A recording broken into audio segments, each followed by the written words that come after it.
Hi everyone, my name's John. Welcome back to my channel. I have a book that I'd like to review for you that I finished earlier this month, and it is something you might recognize, The African Queen by C.S. Forester. C.S. Forester is probably best known for other books, namely the Horatio Hornblower series of novels that are 12 books about an officer in the Royal Navy during the Napoleonic Wars. And one day I found this at my local little library annex that I talk about all the time on this channel and was interested mostly because I knew about the Humphrey Bogart Katharine Hepburn film that was made in 1951.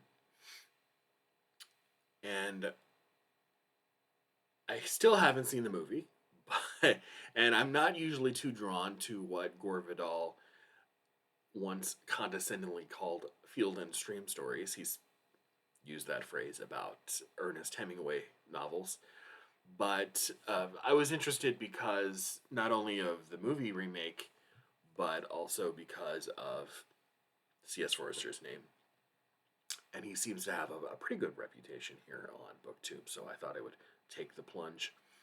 This was originally published in 1935. The movie came out in 1951. I will just be talking about the book since I haven't even seen the movie yet. This opens up on the cusp of World War I in German East Africa, which is currently Burundi, Rwanda, Tanzania, that area of Africa. As one of the main characters, her name is Rose Sayre. She is a demure, straight-laced English missionary, and she experiences the death of her brother as German colonial troops destroy their village. She's rescued from that destruction by a guy named Charlie Allnut, who is a rough around the edges boat mechanic who sweeps her up, takes her aboard the African Queen, which is a boat, and travels with her downriver. Their character juxtaposition is really the most interesting aspect of the novel. As I've said, Rose is a buttoned up, conservative, repressed English missionary, and Charlie is a sort of lazy, not terribly motivated, distracted, gruff boat engineer. They are strikingly different people who are thrown together by circumstances that are out of their control. And the reader knows that, especially if you've seen the movie, that at least one of them must change for them to undergo the journey ahead. And as it turns out, they both do. Driven by anger and a righteous sense of patriotism for her homeland of England, Rose contrives to strike out against German occupying forces and use the African Queen as a weapon. She wants to use it as a torpedo to destroy a nearby German ship.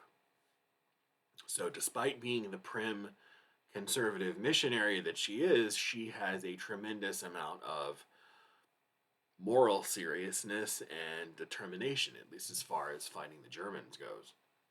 But she lacks Charlie's deeply intuitive mastery of how to operate the boat that they're on.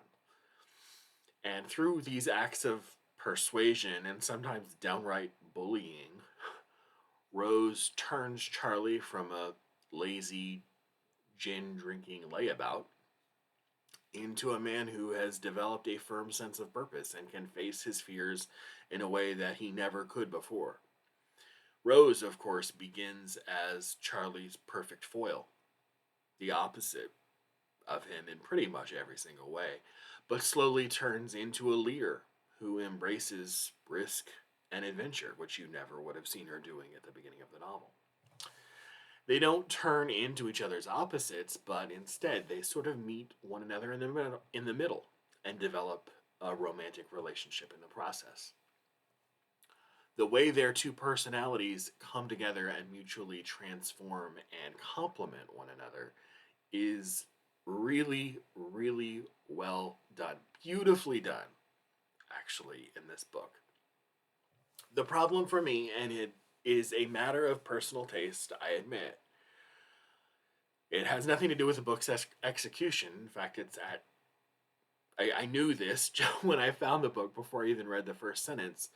It's the cloistered environment of the African Queen and how it comes with boat jargon and the countless technical difficulties that you will inevitably run across when you're living on a boat for weeks on end. Its engine fails. It gets stuck in the mud and the reeds of the river. Its propellers are damaged. It gets caught in dangerous rapids, which threaten to flood out the boat. And when you add heat and sweat and constant threat of malarial mosquitoes, it's kind of like an existential quest just to survive in the damn boat. It's a lot. I'm sitting here in an air conditioned house in the year 2026 reading this book, and it's exhausting. Just what they had to do to live another day. I understand, like I said, that's part and parcel of what it means to read an adventure novel, which I knew it was going in, but it's sometimes really, really tough to read about, like I said, everything they had to do just to make it to tomorrow. The setting is integral to the way Charlie and Rose grow together, but the adventure story aspect for me just wasn't suited to my personal tastes. If you're more inclined to adventure stories with hard scrabble settings that I am, this might be the perfect book for you, especially if you like a sort of a longer character arc that shows how people change over time and how people's interactions help change them and their character. That was really, really well done. There were aspects of this book I enjoyed. Probably would never read it again or seek out anything else by him. But if you're an avid fan of Horatio Hornblower or anything, leave me a comment section. Leave me a comment in the comment section and tell me how wrong I am and how much I need to go read one of those, and you may change my mind. Some preliminary thoughts about The African Queen by C.S. Forster. Thanks, and I will see you next time. Bye.